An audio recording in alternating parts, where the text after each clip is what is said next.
Hello, everyone. Welcome to another episode of Chai with Gary. Chai, get me the straight jacket. Get me the straight jacket. Dude, Get me the straight top of the jacket, league, I man. don't care about what you're doing, boss. Right. I think let's finish the Manchester review United. in Yeah. 20 So seconds. Burnley nil. Burnley nil. Manchester United won. Tell Yeah. me, what are your thoughts? What are my thoughts? Dude, we're top of the table. I don't give a shit about how we got there, but we're there. It was a game that was quite interesting, but it had a lot of stop and starts sort of an feel to it. It was a very strange game, but it was a very Burnley-ish game. Let me put it that way. Burnley was a bogey team. We thought we would draw. I thought we would draw when we went into the first half because nothing was going our way. But somehow, Pogba did his magic, and then there we are, 1-0 on top of the table. What else can you ask for, man? Yeah, dude. I mean, amazing game. Despite what the referee thought and did, every decision went against us. Yeah, So many poor decisions, right? Let's talk about the first one, right? yeah. Let's talk about the Luke Shaw yellow card. Okay. So Dude, do you want to talk about Luke Shaw yellow card, or do you want to talk about what's supposed to be a red card for Burnley? Which one do you want to? Which way do you want to put it and talk about it? let's talk about that incident then, right? So Luke Shaw gets the ball. He tackles the guy. He gets the ball, right? The key thing is he gets the ball. Yeah. And then the ball ends up on the other side. And then, Cavani is aware. Cavani is making a break for it. He's away. And then- He's got no one to beat. Yeah. And then this guy just takes him out, right? Takes him out. Look, when the referee blew, I thought it was going to be he's going to check the red card for that tackle. But then I saw all the Burnley players pointing at the decision at the Luke Shaw's tackle. I was like, hang on a minute, this does not make sense. What eventually has happened is, yes, Luke Shaw's gotten the ball. He's had a pretty uncontrolled follow through. Now the question is, if you're following through uncontrollably, let's say, I mean, it's a stupid statement, but if you're doing that, are you still in the remit for a red card? Right? Are you? I just want to know what's going through the ref's mind, right? Because he obviously looks at VAR. Yeah. He has like a good minute to look at both the incidents, the Luke Shaw supposed foul, and the Cavani actual foul. Yeah. And I just don't understand how Burnley end up with 11 men on the pitch and Luke Shaw end up with a yellow card. Just does not make sense to me. So wait 1 second, which is quite surprising. It's a good point you brought it. So a ref, in my understanding, please correct me if I'm wrong, you cannot use VAR for a yellow card, right? So you're using VAR already in a bias that it might be a red card offense. That's probably why he's reviewing Shaw's tackle, right? Yeah. Am I right in understanding that? Because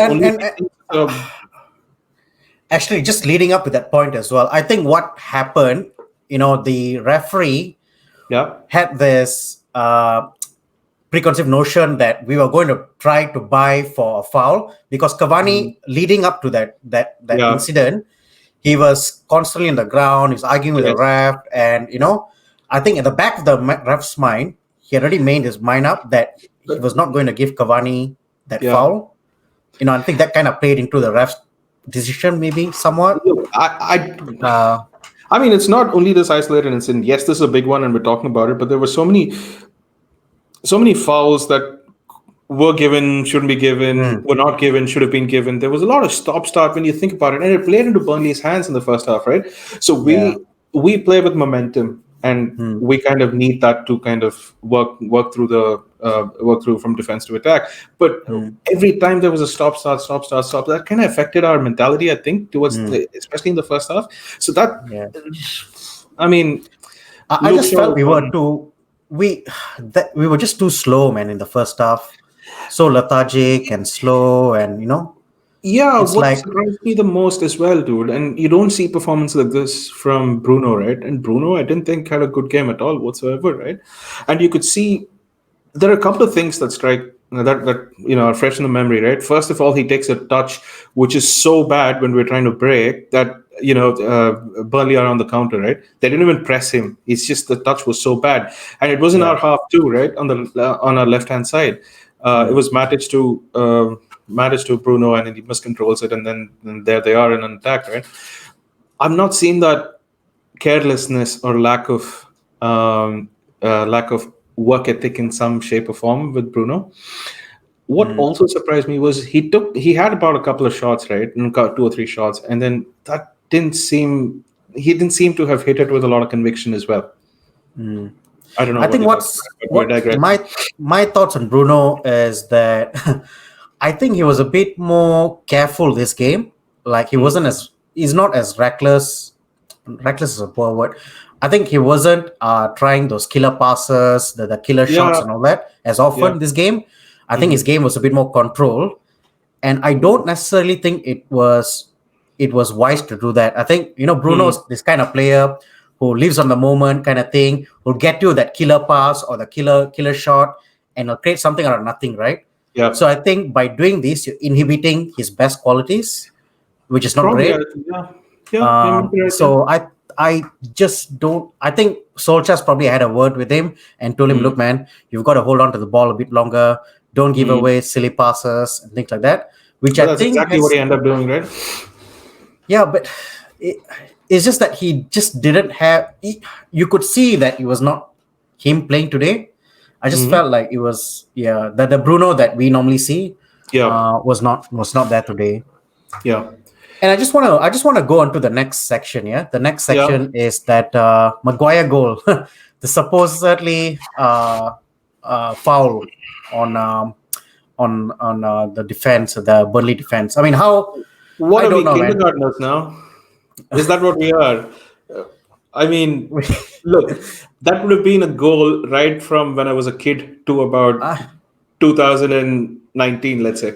Dude, and it was such a good goal, and it was such an important goal for Maguire as well. I just felt so bad for him. I mean, like, this guy really needed a break. That goal would have solved everything. Absolutely, man. It was an unfortunate decision. I don't see anything wrong that he did, right? I don't see anything wrong that he did. He saw what he lent on the defender, but don't tell me you can't do that these days. Yeah, I mean, another decision that was poor. Referee got this wrong as well. And everything leading up to the goal that we score eventually.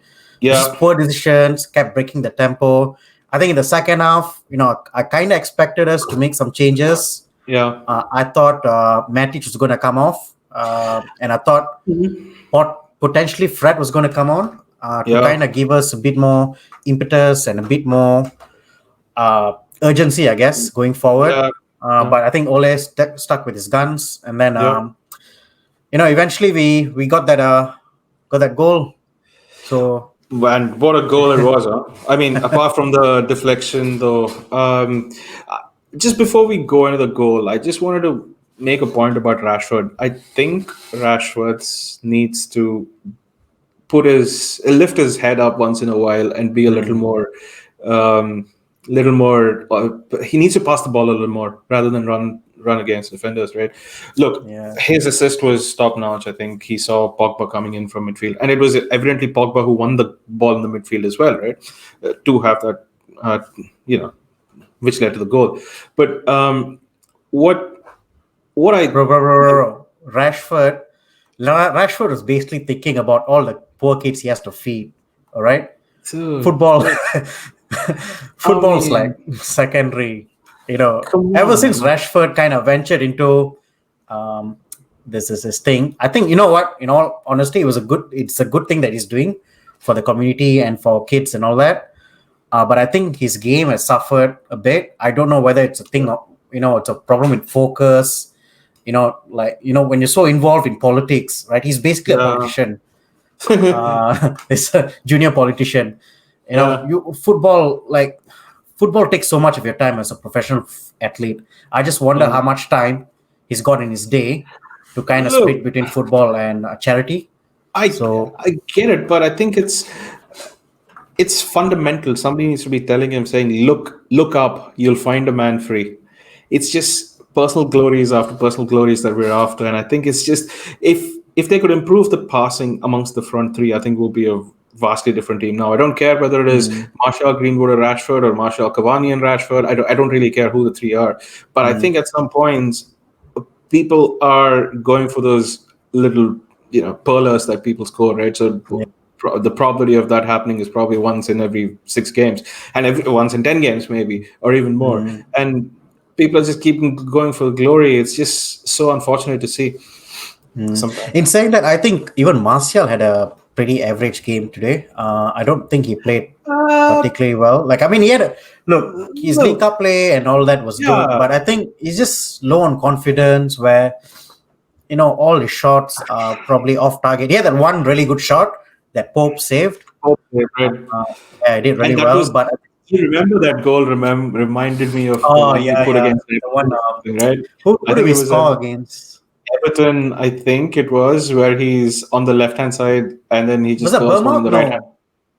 It was Everton, I think. Everton, okay. Everton back in the day, dude. I think 2 seasons ago or something. I think. And Martial scored in this fixture the last 2 seasons, so I was kind of hoping he got in the score sheet, but nevertheless, we get the win. Yeah. And let's go into the goal, yeah? Let's go into the goal. Let's go to the goal. Let's go and have a look at the goal. So here's the recreation of that goal that Pogba scored, right? So you can see here, start of play, Pogba kind of hits the ball to Bruno. And then Bruno kind of moves forward, sees Rashford on the wing, who's free. There's no one there. Ball goes to Rashford. Rashford darts down the wing, and then he waits there. And then all of the Burnley players in the box. Pogba's free, unmarked. Rashford crosses the ball to Pogba. And then Westwood tries to come and get Pogba, but Pogba's too quick. The ball is in the back of the net. Man, you know what I liked about this goal? I think it was one of those rare times that Rashford's actually looked up and seen somebody make a run through. And what is also commendable, correct me if I'm wrong, Pogba has made a darting run when Rashford was holding the ball, and that run you don't see from Pogba very often. He used to do it when Ole just initially started, or when he initially started with United way back when. But I think that run is so crucial. That's how Scott McTominay scored as well. I don't know why we don't do this more often, but I think we need to have one holding midfielder just make a darting run, right? Yeah, look, I think Pogba's confidence is coming up. We'll just look at this goal again in motion, if we can. So Rashford gets the ball, Pogba's free, and Pogba volleys it in. Amazing. Like, I think, with Pogba, I think his confidence is coming up. Last season we struggled for a large chunk of the season without Pogba. Now he's back. It's quite clear what he brings to the team, how good a player he is. So all in all, really happy he's back.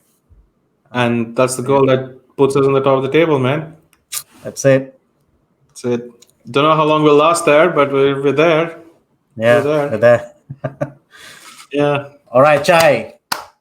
Next up, man. Liverpool, the juicy piece of steak we have in front of us. Dude, Paul Labille Pogba, man. Paul Labille Pogba's gonna come and tap. Yeah, well, I'm gonna misbehave, all right? If we win at Anfield, I'm gonna misbehave. I don't care. What are you gonna do? Call the cops. No, but look, it's let's think about this for a second. I think Liverpool are a very, very strong team at home, right? And they haven't lost at home for God knows how long, right? And I don't expect us to go win, but I at least want to draw out of it, right? Now, we are playing good football. I think being top of the table will give us the confidence to put a good performance. Now, I just hope these guys turn up on the day. That's all I want. If the likes of Pogba, if the likes of Bruno, Martial, Rashford turn up, I think we'll give Liverpool a good run for their money. For me, man, this Burnley fixture was so critical because it basically builds everything going into this Liverpool game. And Absolutely. if we had not won this game, I think the pressure would have been on us to kind of Yeah. get a result at Anfield. Mhm. But now that we've got the 3 points at Burnley, Yeah. we go to Anfield, no pressure whatsoever. Dude, Relax. you can't say that. I think we'll go into this game How- immense pressure, dude. They win Dude, this game and then we're back in the second, right? So we just Yeah, but so Chai, right? We go to this season. Expectation was for us to finish top 4. yeah. Right? Uh-huh. 17 games in right now. We're top of the table. And if I had asked you this question at the start of the season, Chai, would you have expected Manchester United to be top of the table 17 games in? Would you have said, yeah, Dude, I mean, being top of the table today is surprising everybody, dude. Not only Manchester United fans, it's surprising football fans world over that we are top of the table, right? And there's a reason for that.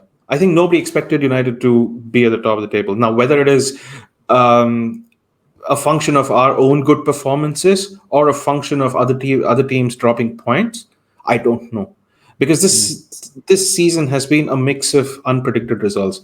Now, I mean, you'll know this. Do you happen to know what points we had 17 games in last season? Yeah, 17 games in last season, we had 25 points. 25 points. And the league leaders had? I'm assuming it was leaders Liverpool, had 49. right? Liverpool, 49 obviously. points. Okay. Yeah. And they were 10 points clear of Leicester at this point. Who were 39? Yeah. Who were 39, right? Yeah. Now let's put that this season. Yeah. This season? Sorry? This season, United are 36 points, top of the table. Correct. So if if Liverpool would have kept on their winning streak from last season, they probably would be miles ahead than us in points tally. There are certain fixtures, certain results that have gone where nobody else is predicted, and I think we've kind of benefited from that. And look, I get all of it. We have to be the team that is put in front of us. We can't compare you can't compare last year to this year because things have changed, circumstances have changed and stuff like that. But what I'm trying to tell you is it's been an unpredictable season, and like how we came to third last season, I think this is a happenstance rather than anything else, right? Look, that's my opinion. I think, end of the day, you can say Liverpool have regressed, you can say City have regressed, you can say everyone's doing poorly. City haven't regressed, right? City, if they win the 2 games, they'll probably be second or if not top, right? Yeah, well, okay, maybe Liverpool have regressed. Okay. Yes, to an extent. Yes. And we've done well. We've taken our chances. We've won games where we should have. We probably could do better at home, but nevertheless, our form away is impeccable. We go into this Liverpool game with full of confidence. Probably the best time to face Liverpool. But anyway, I'm going to leave that for another day. Let me ask you this one question for everybody to think about. Has Manchester United lost an away game in the league this season? No. We haven't, right? So this Anfield trip, if we come back with a draw, it's bloody happy days. Oh, it is. I'm not denying that. A draw would be perfect as far as I'm concerned. But all I'm saying is that we went to Burnley, we got the 3 points. Right now we go to Liverpool. The pressure's not on us to go and score. Liverpool have to come out to play if they want to go to number 1, which is perfect because we play so well on the counter-attack. And I just hope Solskjaer puts his best team out for the situation. On that note, guys, we have exciting new content coming up next week. Thank you so much for watching. Please subscribe to the channel if you haven't. And if you like the video, please hit the like button. Until next time, this is Chai with Gary.